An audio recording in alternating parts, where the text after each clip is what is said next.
भारत के राजस्थान प्रदेश की रेत में कई अनसुनी और अद्भुत कहानियां छिपी हैं। इन्हीं कहानियों में से एक है राजकुमार महेंद्र और राजकुमारी मूमल की दर्दभरी प्रेम गाथा। यह कहानी न केवल प्रेम, साहस और विश्वास की है, बल्कि इसे एक गलतफहमी के कारण मिली त्रासदी भी है, जो आज भी लोगों के दिलों में जिंदा है। थार के मरुस्थल में बसे लोदरवा की धरती से निकली इस प्रेम कहानी को आज भी लोग गाते और सुनाते हैं। कहानी की शुरुआत होती है राजस्थान के लोदरवा से, जहां एक अद्भुत सुंदर राजकुमारी मूमल रहती थी। मूमल अपनी सुंदरता और आकर्षण के लिए चारों दिशाओं में प्रसिद्ध थी। उसके महल के भीतर हर दिन नए नए राजा, राजकुमार और बड़े बड़े सामंत उससे विवाह प्रस्ताव लेकर आते थे, लेकिन मूमल का दिल किसी पर भी नहीं आया। मूमल केवल एक आम राजकुमारी नहीं थी, वह अपनी बहनों के साथ रहस्यमयी और चतुर खेलों में माहिर थी। महल के भीतर ही उन्होंने कई ऐसे खेल बनाए थे जिनमें प्रवेश करना आसान नहीं था।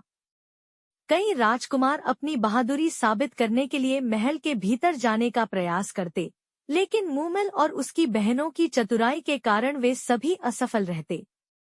दूसरी ओर मारवाड़ के वीर राजकुमार महेंद्र अपने साहस और पराक्रम के लिए प्रसिद्ध थे।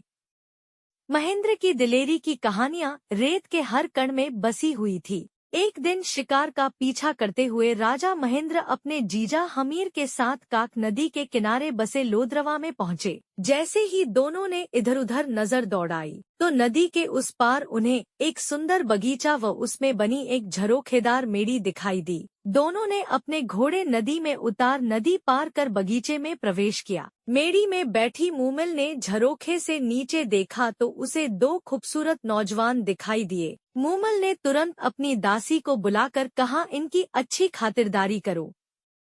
मूमल के आदेश से दोनों के आराम व भोजन की व्यवस्था की गई। तभी मूमल की एक सहेली ने आकर दोनों का परिचय पूछा। हमीर ने अपना व महेंद्र का परिचय दिया और पूछा, ये सुंदर बाग व मेड़ी किसकी है? मूमल की सहेली कहती है, क्या आपने मूमल का नाम नहीं सुना? मूमल, जो पूरे जैसलमेर में जगप्यारी के नाम से प्रख्यात है, ये बाग और महल उसी का है। तभी भोजन का थाल उठाने आया नाई कहता है, मूमल के रूप और गुणों का तो कोई पार नहीं। उसने प्रण लिया है कि वह उसी से विवाह करेगी जो उसका दिल जीत लेगा। तभी मूमल की सहेली कहती है, आप दोनों में से एक को मूमल ने बुलाया है। हमीर महेंद्र से कहता है, तुम जाओ। महेंद्र, नहीं, पहले आप जाइए। हमीर महल में प्रवेश करता है तो आगे उसे एक शेर और दूसरी ओर एक अजगर दिखाई देता है। हमीर डरते हुए, यह मूमल कोई डायन तो नहीं? हमीर घबराकर वापस लौट जाता है। हमीर व महेंद्र आपस में बात करते तब तक मूमल की सहेली आ गई और महेंद्र से कहने लगी,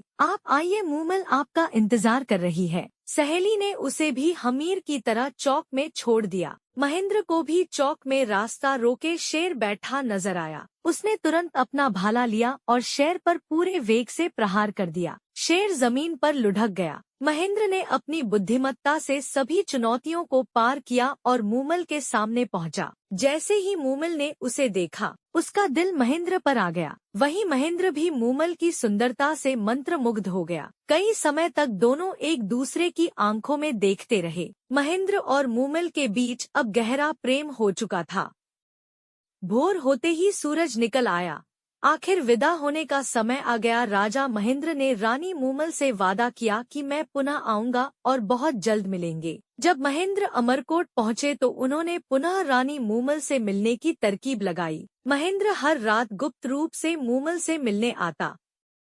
उनके प्रेम में थार के रेगिस्तान की रातें भी रोमांटिक और सुंदर लगने लगी थी।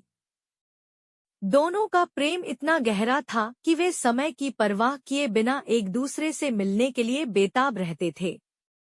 लेकिन किस्मत को कुछ और ही मंजूर था।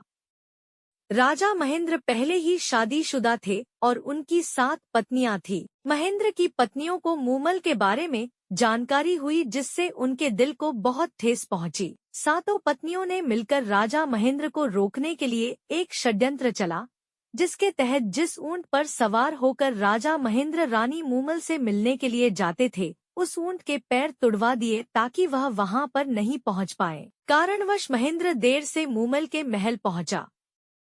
जब वह महल में पहुंचा तो उसने देखा कि मूमल के पास एक और व्यक्ति सोया हुआ है। वह व्यक्ति मूमल की बहन सुमल थी, जो मूमल के साथ सो रही थी। लेकिन महेंद्र ने बिना कुछ जाने यह समझा कि मूमल ने किसी और से प्रेम कर लिया है। यह गलतफहमी महेंद्र के दिल को तोड़ गई और वह बिना कुछ कहे वापस चला गया। मूमल को जब महेंद्र के न आने का कारण पता चला तो वह बहुत दुखी हुई। उसने महेंद्र को कई चिट्ठियां लिखी, पर महेंद्र की पत्नियों ने वह चिट्ठियां महेंद्र तक पहुंचने ही नहीं दी। अंत में रानी मूमल ने एक सेवक को महेंद्र से मिलने के लिए भेजा, लेकिन जब वह अमरकोट पहुंचा तो उसे महेंद्र से मिलने नहीं दिया गया। पर वह किसी तरह महेंद्र के महल के पास पहुंचने में कामयाब हो गया और रात पड़ते ही उस ढोली ने मांड राग में गाना शुरू किया। तुम्हारे बिना सोढ़ राण यह धरती धुंधली, तेरी मूमल रानी है उदास। मूमल के बुलावे पर असल प्रियतम महेंद्र अब तो घर आव। जब यह बातें राजा महेंद्र के कानों में पहुंची तो वह उठकर बाहर आया और उस सेवक को उसने अपनी आंखों से जो देखा उसके बारे में जानकारी दी। यह सुनकर राजा महेंद्र का संदेशा लेकर सेवक पुनः मूमल के महल में लौट गया और पूरी कहानी मूमल के सामने बयां की। इतना सुनते ही मूमल के पैरों तले जमीन खिसक गई और उसके समझ में आ गया कि आखिर गलतफहमी की वजह क्या थी। उसने अपने सेवक के साथ संदेश भिजवाया कि मूमल राजा महेंद्र से मिलने के लिए अमरकोट आ रही है। जब यह खबर राजा महेंद्र को लगी तो राजा महेंद्र ने सोचा कि रानी मूमल निर्दोष है, तभी वह मुझसे मिलना चाहती है।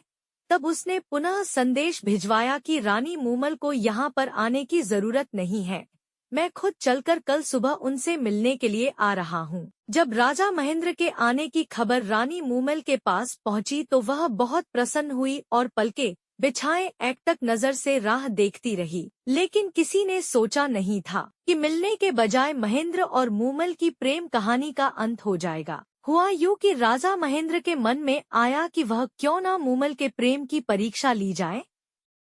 तब उसने लौद्रवा पहुंचकर एक दूत के जरिए मूमल के पास संदेश भेजा कि राजा महेंद्र को नाग ने डस लिया है, जिसकी वजह से उनकी मृत्यु हो गई। वह दूत यह संदेश लेकर रानी मूमल के पास पहुंचा और ज्यों का त्यों उन्हें बता दिया। यह सुनकर रानी मूमल वहीं पर गिर पड़ी और कई बार महेंद्र का नाम पुकारने के बाद उन्होंने प्राण त्याग दिए। वहीं दूसरी तरफ जब यह खबर राजा महेंद्र तक पहुंची कि महेंद्र के वियोग में रानी मूमल ने प्राण त्याग दिए तो रेत के टीलों के बीच में राजा महेंद्र भी मूमल मूमल करते रहे और अंत में उन्होंने भी प्राण त्याग दिए।